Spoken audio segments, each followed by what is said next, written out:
Hi, friends. We're back for yet another review of the Has and the Have-Nots. But first off, let me just start out by saying we do have confirmation that this is the final season of the series. I saw a promo online that stated that, so when the show comes back in May, that will be the second half of the final season. So we're headed for that. It's exciting to see how this show is gonna wrap up and all of that. So it's been 8 years.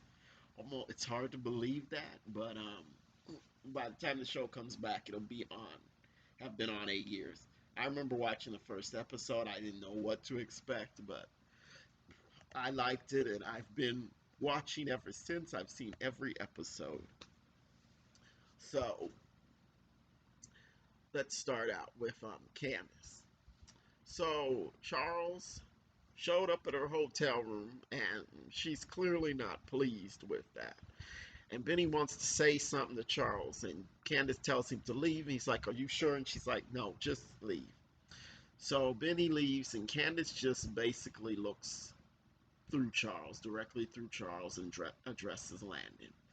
She's like, "Why do you have this reporter around asking questions?" And of course, Landon denies it, and Candace just does not want to see Charles. So she leaves without even acknowledging him. He's looking kind of dumb. And he's rationalizing, saying, "Well, I know her, and she's rationalizing how she feel, or not rationalizing, she's processing how she feels about me." Um, I felt like Charles was kind of rationalizing there, but we will see if she ends up with Charles or not in the second half of this season. So let's talk about Benny. So he was meeting with the real estate agent again. They had not found a house yet, and she says, "I'm gonna find you something." And he wants to ask her a question, and she's like, "Is this about a house? Because I want to keep it professional." And of course, Benny plays it off. He's like, "Yeah, yeah." Um, and then he sees a picture on her desk, and it's of her mother. And he's like, "Oh, you look like your mother." And then she gets into this story about how her mother passed away. She died in a car accident, and it was after they had a fight about her ex. And I guess we can assume that ex is Sandy.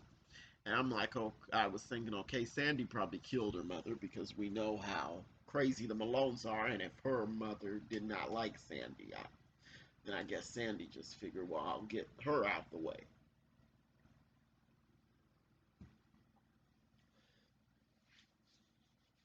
And Benny's gonna be in some big trouble with because Sandy, we've seen how psychotic he is, so he'll go after Benny over this.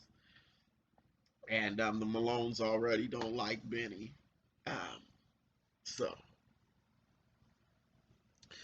Benny, he calls up Hannah, and he's telling Hannah, "Well, I love you, and we need to talk every day like we did before." And Hannah tells him, "You know that man's gonna come after you. That man beat Jim Cray, and you know, he's she asked Benny, do you love me more than you love $1 million?" He's like, "Of course." She asks, "Will you give the money back?" He's like, "I'm not doing that." And all the while, Jim has been listening to their conversation. And when Hannah gets off the phone, he tells her that he realizes she had nothing to do with taking that money. And this is probably the most respectful that Jim has treated Hannah in the entire series, because he tells her, "You are a good person in a whole sea of shitty people." And I'm like, for once, Jim actually says something truthful. And and then he asks her, "Well, you're not going to try to save me or tell me that I can be saved by Jesus and all that?" And she's like, "You can be." And and he says, "Well, that doesn't seem fair. I've done a lot of terrible things, and it doesn't seem fair that I can just repent and be forgiven." So I'm not sure how Jim is going to end up at the end of this series, but we'll find out soon. Let's see. Boom, boom, boom, boom, boom, boom. Okay, let's just finish up with Benny and Candace. So Benny's back at the hotel, and he and Candace had still been out. She said she went for a walk, and Benny tells her, "Well, I can tell that Charles is in love with you." And then he's all, "I kind of like the idea of my sister in the White House." And I'm like, "Benny, you're thinking about yourself and scheming how you can use this to your advantage." So Benny's greedy. Oh, let's see. Okay. Okay, let's talk about Sandy. So Sandy, he's asking Mitch all these questions, and he's trying to find out what Mitch has been up to. And Mitch is he's playing everything off. He's not giving Sandy any information. He asks where Vinny is, and Vinny's not there. And he's like, "Oh, he must be off with his trailer park hoes again." And Mitch is a little rattled because he wants to know what's going on, and he calls up later. He calls up Benny and is trying to figure out what's happening, and he says he's gonna pay Jim Cryer a visit, and so I'm not sure how Mitch is gonna get out of this one because he's in a bit of an awkward spot. But anyway, back to Sandy. And Sandy is on his phone and he's watching something, and Mitch is like, "Are you watching porn?" And no, and Sandy's like, "No, it's not porn. It's sex tape." And Mitch is like, "Your skinny ass made a sex tape." And he's like, "It's not of me. It's of my my girl." And Mitch is like, "That is creepy. She's not your girl anymore." So yeah. So Sandy is nuts. And I'm assuming we're gonna find out just how nuts he is. Um so what okay. I'll make sure I get everything. Okay, I missed a part with Jim and Hannah. Jim told Hannah that David really likes her. Okay, didn't want to forget that part. So let's talk about Veronica. So Veronica, she has called Catherine's accountant over to her house, and she needs help. She wants help with her loan, and he says, "I can't do that." And she's like, "Well, you've moved her money around for me before, and I've always paid it back." And I'm like,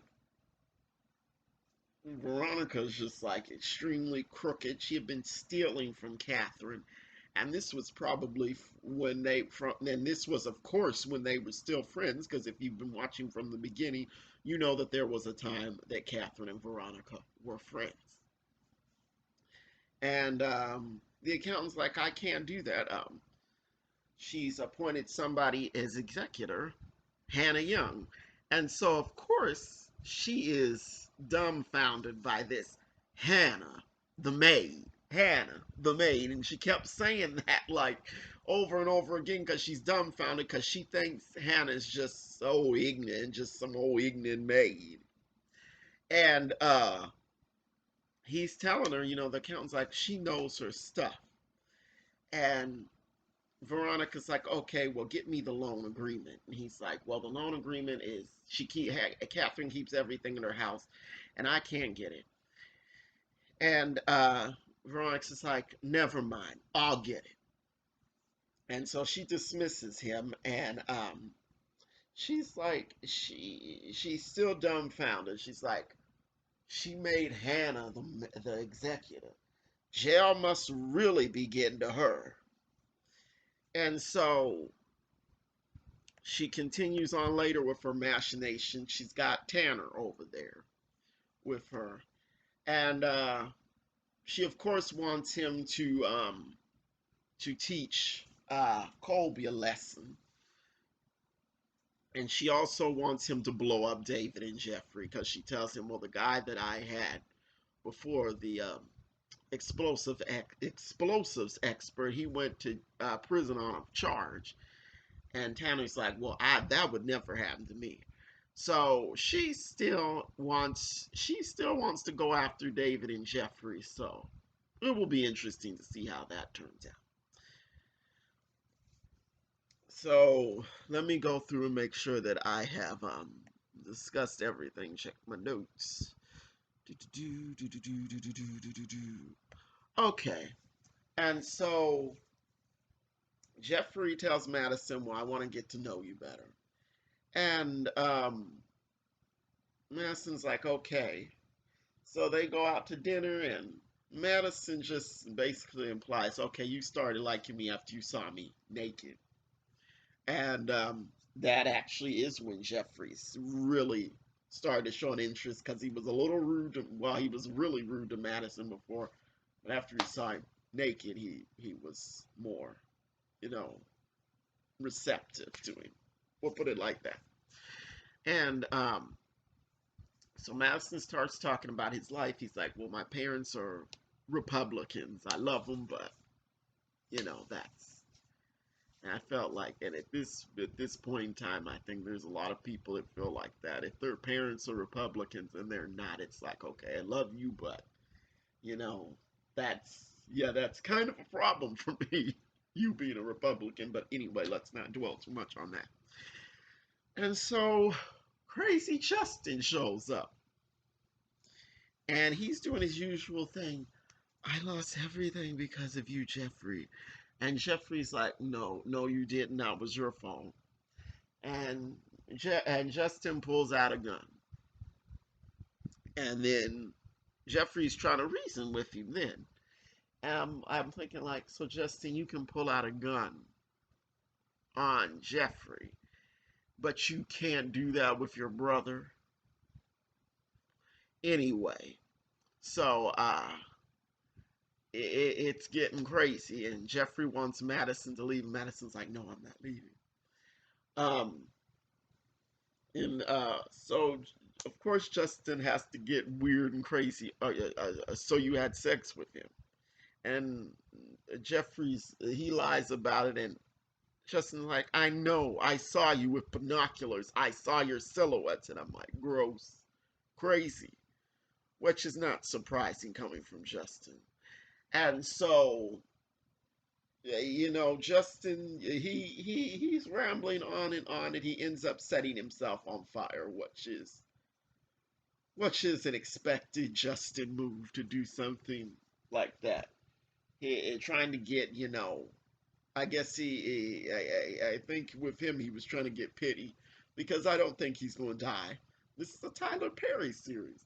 I think he's going to come out of this, probably slightly singed, a few burns, and he's going to be doing his same old thing. Jeffrey, I love you. I need you to take care of me. I'm burned. And whatever. That's what I'm expecting. Maybe that won't happen, but that's what I'm expecting to happen in the last half of this series. So that was the episode of the mid-season finale.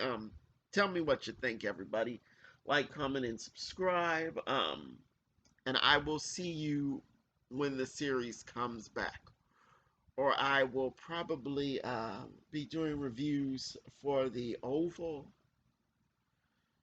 I forget when that comes back.